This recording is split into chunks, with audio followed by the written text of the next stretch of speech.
الله تعالى وبركاته. الحمد لله رب العالمين والصلاة والسلام على أشرف الأنبياء والمرسلين وعلى آله وصحبه أجمعين. أما بعد، درود شریف کا نذرانہ پیش کیجئے. صلی اللہ علی النبی الأمی وآلہ صلی اللہ علیہ وسلم. صلاۃ و سلاما علیک یا سیدی یا حبیبی یا رسول اللہ صلی اللہ علیہ وسلم. قرآنی مضامین پر مشتمل اس کتاب میں سے آیت کریمہ اور اس کے تحت واقعہ آپ کے سامنے پیش کرنے کی سعادت حاصل کریں گے. بنی اسرائیل جو قوم تھی اس کا نظام یوں چلتا تھا کہ ہمیشہ ان لوگوں میں ایک بادشاہ ہوتا تھا جو ملکی نظام چلاتا تھا، اور ایک نبی ہوتا تھا جو نظام شریعت اور دینی امور کی ہدایت و رہنمائی کیا کرتا تھا. یعنی ایک بادشاہ بھی ہوا کرتا تھا اور اس کے ساتھ ایک نبی بھی ہوا کرتے تھے. اور یوں دستور چلاتا تھا کہ بادشاہی یہود ابن یعقوب علیہ السلام کے خاندان میں رہتی تھی، اور نبوت لاوی بن یعقوب علیہ السلام کے خاندان کا ترۂ امتیاز تھا. حضرت شمیول علیہ السلام جب نبوت سے سرفراز کیے گئے تو ان کے زمانے میں کوئی بادشاہ نہیں تھا. تو بنی اسرائیل نے آپ سے درخواست کی کہ آپ کسی کو ہمارا بادشاہ بنا دیجئے. تو آپ نے حکم خداوندی کے مطابق طالوت کو بادشاہ بنا دیا، جو بنی اسرائیل میں سب سے زیادہ طاقتور اور سب سے بڑا عالم تھا. لیکن طالوت جو تھے وہ بہت ہی غریب اور مفلس تھے. چمڑا پکا کر یا بکریوں کی چرواہی کر کے زندگی بسر کرتا تھا. اس پر بنی اسرائیل کو اعتراض ہوا کہ طالوت شاہی خاندان سے نہیں ہے، لہٰذا یہ کیوں کر اور کیسے ہمارا بادشاہ ہو سکتا ہے؟ اس سے زیادہ تو بادشاہت کے حقدار ہم لوگ ہیں، کیونکہ ہم لوگ شاہی خاندان سے ہیں. پھر طالوت کے پاس کچھ زیادہ مال بھی نہیں ہے. ایک غریب و مفلس و مسکین انسان بھلا تخت شاہی کے لائق کیوں کر ہو سکتا ہے؟ انہوں نے یہ اعتراض کیا کہ وہ تو غریب ہے، شاہی خاندان میں پیدا نہیں ہوا ہے، اور بہت ہی مفلس ہے، ناچارہ ہے، غریب ہے، مسکین ہے، تو یہ تخت شاہی پر کیسے بیٹھ سکتا ہے؟ بنی اسرائیل کے اعتراض کا جواب دیتے ہوئے حضرت شمیول علیہ السلام نے یہ تقریر فرمائی، جس کا ذکر قرآن شریف میں سورہ بقرہ میں اللہ تعالیٰ نے فرمایا اسے اللہ نے تم پر چن لیا اور اسے علم اور جسم میں کشادگی زیادہ دی، اور اللہ اپنا ملک جسے چاہے دے، اور اللہ وسعت والا علم والا ہے. اور ان سے ان کے نبی نے فرمایا اس کی بادشاہی کی نشانی یہ ہے کہ آئے تمہارے پاس تابوت جس میں تمہارے رب کی طرف سے دلوں کا چین ہے. چنانچہ تھوڑی ہی دیر کے بعد 4 فرشتے صندوق لے کر آ گئے، اور صندوق کو حضرت شمیول علیہ السلام کے پاس رکھا، جس کو تابوت سکینہ کہا جاتا ہے. یہ دیکھ کر تمام بنی اسرائیل نے طالوت کی بادشاہی کو تسلیم کر لیا، اور آپ نے بادشاہ بن کر نہ صرف انتظام ملکی سنبھالا بلکہ بنی اسرائیل کی فوج بھرتی کر کے قوم عمالقہ کے کفار سے جہاد بھی فرمایا. اللہ تعالیٰ نے اس واقعہ کا ذکر قرآن شریف میں فرماتے ہوئے اس طرح بیان فرمایا، اور ان سے ان کے نبی نے فرمایا کہ بے شک اللہ تعالیٰ نے طالوت کو تمہارا بادشاہ بنا کر بھیجا ہے.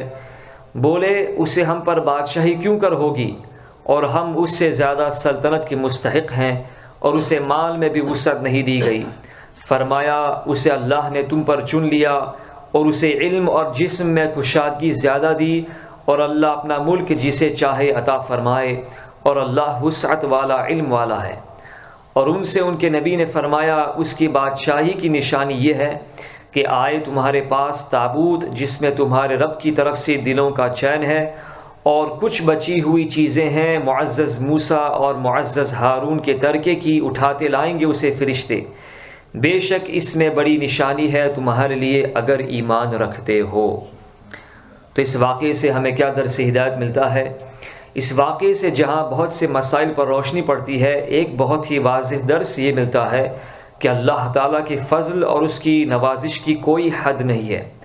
وہ چاہے تو چھوٹے سے چھوٹے آدمی کو منٹوں بلکہ سیکنڈوں میں بڑے سے بڑا آدمی بنا دے.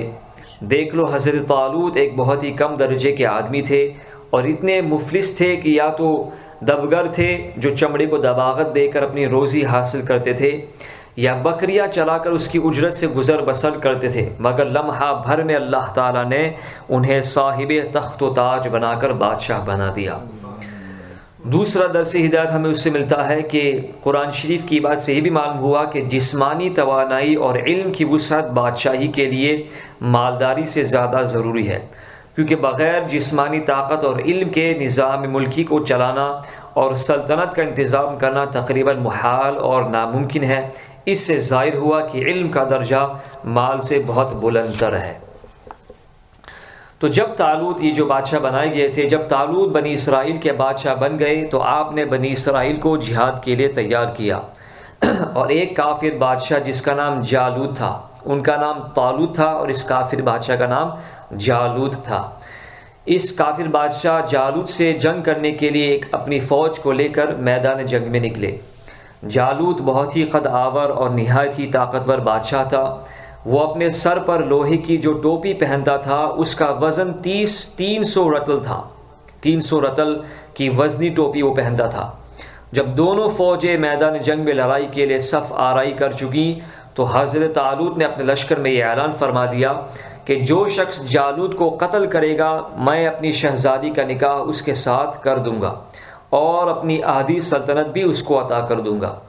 یہ فرمان شاہی سن کر حضرت داؤد علیہ نبینا علیہ السلام آگے بڑھے، جو ابھی بہت ہی کم سن تھے، نوجوان تھے، اور بیماری سے چہرہ زرد ہو رہا تھا، اور غربت و مفلسی کا یہ عالم تھا کہ بکریاں چرا کر اس کی اجرت سے گزر بسر کرتے تھے۔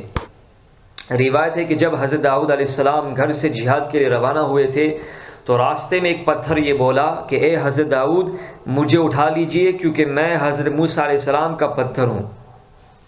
پھر دوسرے پتھر نے آپ کو پکارا کہ اے حضرت داؤد مجھے اٹھا لیجئے کیونکہ میں حضرت ہارون علیہ السلام کا پتھر ہوں۔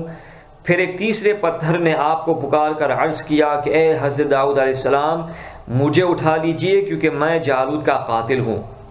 آپ علیہ السلام نے ان تینوں پتھروں کو اٹھا کر اپنے جھولے میں رکھ لیا۔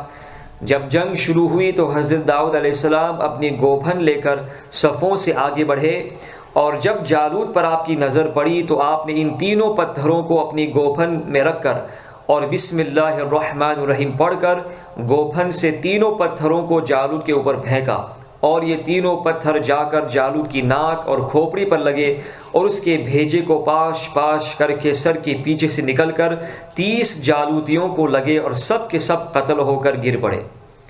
پھر حضرت داؤد علیہ السلام نے جالوت کی لاش کو گھسیٹتے ہوئے لا کر اپنے بادشاہ حضرت طالوت کے قدموں میں ڈال دیا۔ اس پر حضرت طالوت اور بنی اسرائیل بے حد خوش ہو گئے۔ جالوت کے قتل ہو جانے سے اس کا لشکر بھاگ نکلا اور حضرت طالوت کو فتح مبین ہو گئی، اور اپنے اعلان کے مطابق حضرت طالوت نے حضرت داؤد علیہ السلام کے ساتھ اپنی لڑکی کا نکاح کر دیا اور اپنی آدھی سلطنت کا ان کو سلطان بھی بنا دیا۔ پھر پورے 40 برس کے بعد حضرت طالوت بادشاہ کا انتقال ہو گیا تو حضرت داؤد علیہ نبینا علیہ الصلوۃ والتسلیم پوری سلطنت کے بادشاہ بن گئے۔ اور جب حضرت شمیول علیہ السلام کی وفات ہو گئی تو اللہ تعالیٰ نے حضرت داؤد علیہ السلام کو سلطنت کے ساتھ ساتھ نبوت سے بھی سرفراز فرما دیا۔ آپ سے پہلے سلطنت اور نبوت یعنی بادشاہت اور نبوت دونوں اعزاز ایک ساتھ کسی کو بھی نہیں ملا تھا۔ آپ پہلے شخص ہیں کہ ان دونوں عہدوں پر فائز ہو کر 70 برس تک سلطنت اور نبوت دونوں منصبوں کے فرائض پورے کرتے رہے، اور پھر آپ کے وصال ظاہری کے بعد آپ کے فرزند سیدنا سلیمان علیہ نبینا علیہ الصلوۃ والسلام کو بھی اللہ تعالیٰ نے سلطنت اور نبوت دونوں مرتبوں سے سرفراز فرمایا۔ تو اس واقعے کا اجمالی بیان قرآن شریف کی سورہ بقرہ میں اس طرح ہے: وَقَتَلَ دَاوُودُ جَالُوتَ وَآتَاهُ اللَّهُ الْمُلْكَ وَالْحِكْمَةَ وَعَلَّمَهُ مِمَّا يَشَاءُ، اور قتل کیا داؤد نے جالوت کو، اور اللہ تعالیٰ نے اسے سلطنت اور حکمت عطا فرمائی اور اسے جو چاہا سکھا دیا۔ حضرت داؤد علیہ السلام نے باوجود یہ کہ ایک عظیم سلطنت کے بادشاہ تھے، مگر ساری عمر وہ اپنے ہاتھ کی دستکاری کی کمائی سے اپنے خورد و نوش کا سامان کرتے رہے۔ اللہ تعالیٰ نے آپ کو یہ معجزہ عطا فرمایا تھا کہ آپ لوہے کو ہاتھ میں لیتے تو وہ موم کی طرح نرم ہو جایا کرتا تھا، اور آپ اس سے زرہیں بنایا کرتے تھے اور ان کو فروخت کر کے اس رقم کو اپنا ذریعہ معاش بنائے ہوئے تھے، اور اللہ تعالیٰ نے آپ کو پرندوں کی بولی بھی سکھا دی تھی۔ اس واقعے سے ہمیں درس ہدایت کیا ملتا ہے؟ حضرت طالوت کی سرگزشت کی طرح حضرت داؤد علیہ السلام کی مقدس زندگی سے یہی سبق ملتا ہے کہ اللہ تعالیٰ جب اپنا فضل و کرم فرماتا ہے تو ایک لمحے میں رائی پہاڑ اور ذرے کو آفتاب بنا دیتا ہے۔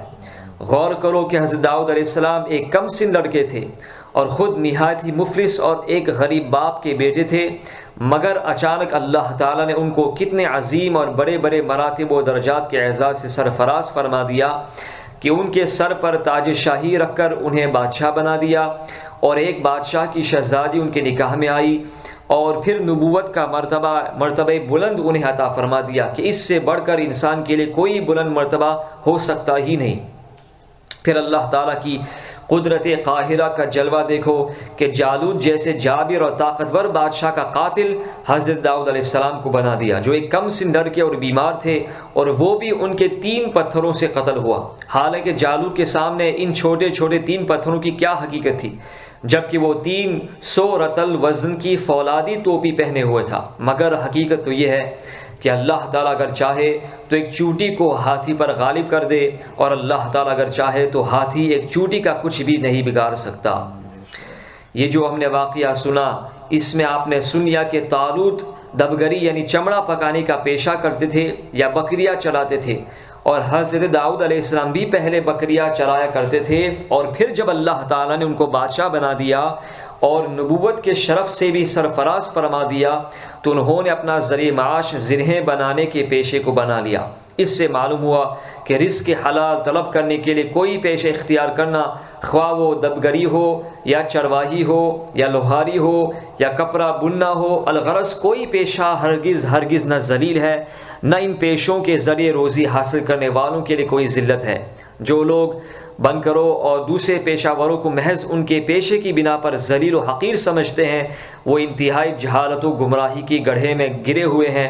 رزق حلال طلب کرنے کے لیے کوئی جائز پیشہ اختیار کرنا، یہ انبیاء و مرسلین و صالحین کا مقدس طریقہ ہے، لہٰذا ہرگز پیشہ ور مسلمان کو حقیر ذلیل شمار نہیں کرنا چاہیے، بلکہ حقیقت تو یہ ہے کہ پیشہ ور مسلمان ان لوگوں سے ہزاروں درجہ بہتر ہے جو سرکاری نوکریوں اور رشوتوں اور دھوکہ دہی کے ذریعے رقمیں حاصل کر کے اپنا پیٹ پالتے ہیں اور اپنے شریف ہونے کا دعویٰ کرتے ہیں، حالانکہ شرعاً اس سے زیادہ ذلیل کون ہوگا جس کی کمائی حلال نہ ہو یا مشتبہ ہو۔ اللہ تعالی ہم سب کو حلال کمائی حاصل کرنے کی توفیق عطا فرمائے۔